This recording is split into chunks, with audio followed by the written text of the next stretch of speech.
আপনাদের কারো কিছু যদি কোনো অভিযোগ থাকে বা কিছু সাজেশন থাকে বা কিছু থাকে আমাকে জানাবেন।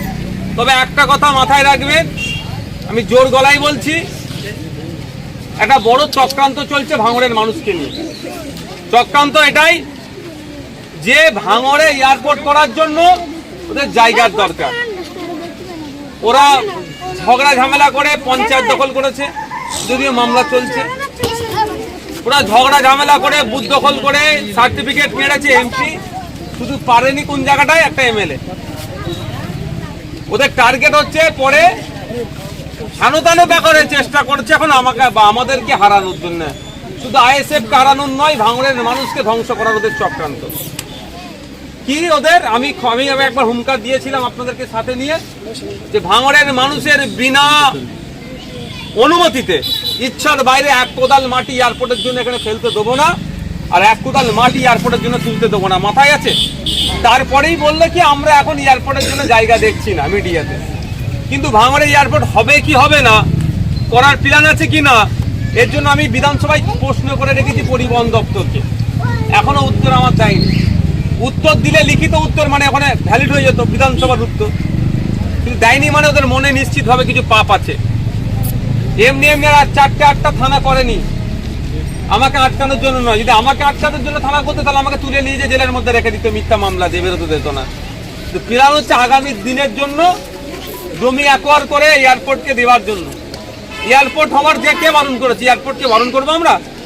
পুরুলিয়ায় যান না, বাঁকুড়াতে যান না, ঝাড়গ্রামে যান না, হাজার হাজার বিঘে জমি চাষ হচ্ছে না, সেগুলো জায়গায় এয়ারপোর্ট করুন। যেখানে 2 ফসলি জমি, 3 ফসলি নাই, 4 ফসলি জমি যেখানে, সেখানে এয়ারপোর্ট করার পরিকল্পনা। মানে কি? শুধু এয়ারপোর্ট যদি করে আপনার ভোগালিতে, এইগুলোকে পুরো ধ্বংস করবে। এগুলো কি হবে? প্রমোটিং হবে। ভগবানপুর থেকে শুরু করবে, এইগুলো সব প্রমোটিং করবে। এই ধান্দা ওদের এটাই। আর এইসব যে সমস্ত নেতারা তৃণমূলের হই হই করছে, এরা দালালি খাবে। এদের আর কি বুঝবে কি একটা সোসাইটিকে ধ্বংস করার পরিকল্পনা এরা বুঝবে কি করে? এরা ওই এই ঘরে আছে কি দালালি করব। আপনার আমার কানে বন্দুক ঠাকাবে, 20,000 টাকা শতক সই করাবে, আর এটা 20 লাখ টাকা শতক বিক্রি করবে। এই ঘরে ওরা আছে। কিন্তু একটা এলাকাকে পুরো ধ্বংস করে দেবে, এই ধান্দা ওদের মাথায় নেই। যে আপনাদের বলবো, আপনাদেরকে লড়াই নিতে হবে। এখনো পর্যন্ত করতে পারছে না। আপনারা আমাকে ভোটে জিতিয়ে পাঠিয়েছেন বলে আমি লড়াই করছি বলে। আগামী দিনে আপনারা কি করবেন আপনারাই ভালো জানেন। 2021 সালে ভয় দেখিয়েছিল বিজেপি চলে আসবে, তাও আমি 26,151টা ভোট বেশি পেয়ে জিতেছি। আমার ভরসা এবারে আইএসএফ এখান থেকে অন্তত কম করে ডবল লিডে জিতবে, তাই তো নাকি মায়েরা? এখন তার বিজেপির ভয়ের কোনো ব্যাপার নেই। বিজেপি আর তৃণমূল কি আলাদা? শুভেন্দু অধিকারী বলছে মুসলমান বিধায়কদের তৃণমূলের বিধানসভা থেকে বার করে ফেলে দেবো। ওই নটোরিয়াস ক্রিমিনাল একটাও কথা বলেন। শুভেন্দু অধিকারী মুসলমানকে বলছে বাংলাদেশি ঘুষপেটিয়া, জেহাদি, জঙ্গি, মুসলমানদেরকে দেখে দিচ্ছে। মাদ্রাসায় নাকি জঙ্গি চাষ হয়, এরকম বলে গাল দিচ্ছে বিজেপি।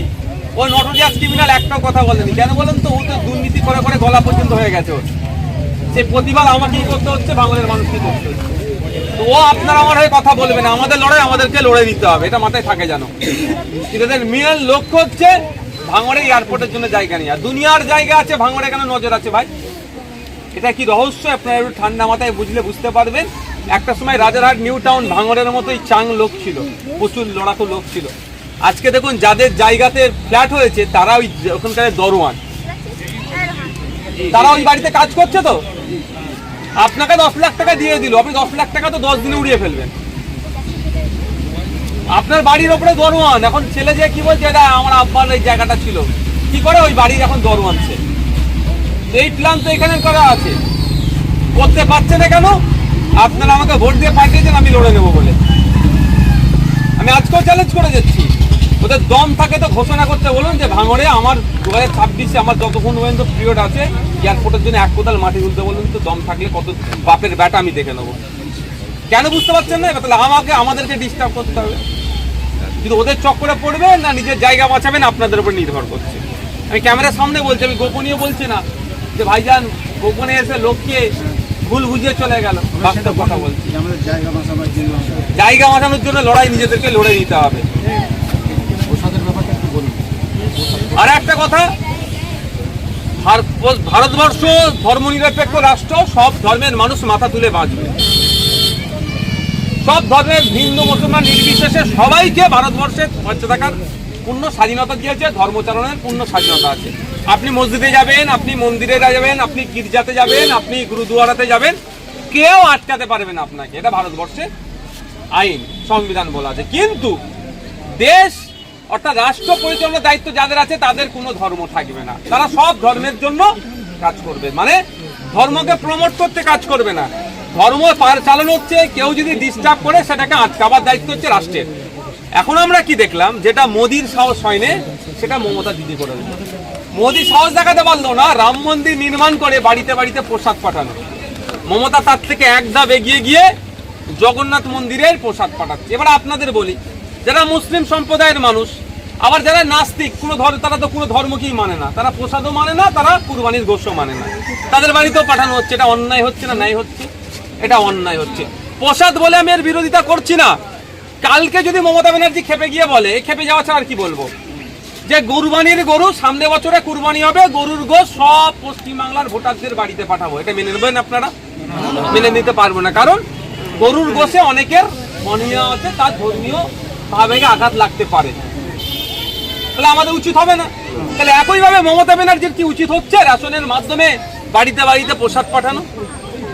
আমি অনুরোধ করব, রেশনের মাধ্যমে যদি গরুর গোশ বাড়িতে পাঠায় যেমন প্রত্যাখ্যান করবেন, রেশনের মাধ্যমেও এই প্রসাদের নামে রাজনীতিটাকে আপনারা প্রত্যাখ্যান করুন।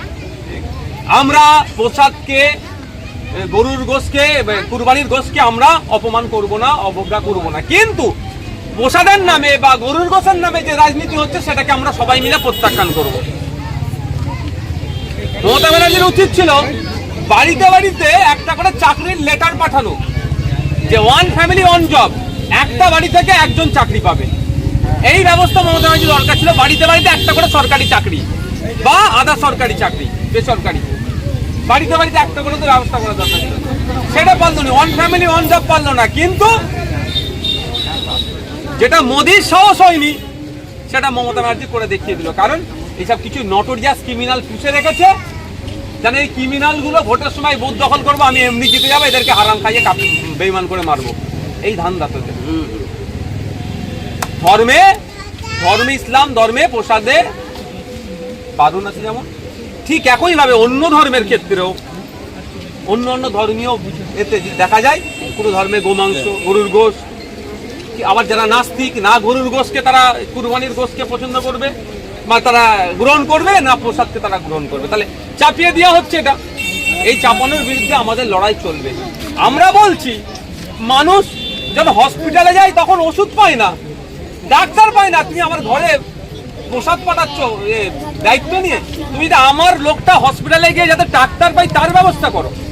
আমাদের এই বাচ্চাগুলো স্কুলে যেতে টিচার নাই, কর্মসংস্থান নাই, এই লেদার কমপ্লেক্সে কাজে গায়ে শ্রমিকদের অনিশ্চয়তা আছে, মানে কেউ শ্রম কোড মেনে কাজ হয়নি, এর ব্যবস্থা করছে না। এই ধরনের ঘরে শুধু কি করছে, নিজের পাবলিসিটি করছে। তাই আপনাদের বলবো সতর্ক হন, যদি না সতর্ক হন আরো বেশি আপনাদেরকে ধ্বংসের দিকে ফেলে দেবেন। দেখ, আমাকে আবার একটা দ্বিতীয় কোন জায়গায় বসবো? আচ্ছা, তা আপনাদের কারো যদি কোনো অভিযোগ থাকে আগে ছেলেরা বলে নিক, তারপরে মায়েরা আসবেন, শুনবো। কারণ অনেকে বিধবা ভাতা পায় না, পাওয়ার যোগ্য, অনেকে বার্ধক্য ভাতা পায় না, অনেকে সিগনেচারের প্রয়োজন আছে। যার যেগুলো আছে বলবেন, আমার দিক থেকে যে ক্ষমতা আছে আমি সমাধান করার, যদি তৎক্ষণিক করা যায় ভালো, নাহলে কোথায় গেলে সমাধান হবে সেটা আমি বলে দেবো। ঠিক আছে, একে একে করে এসে বলবেন।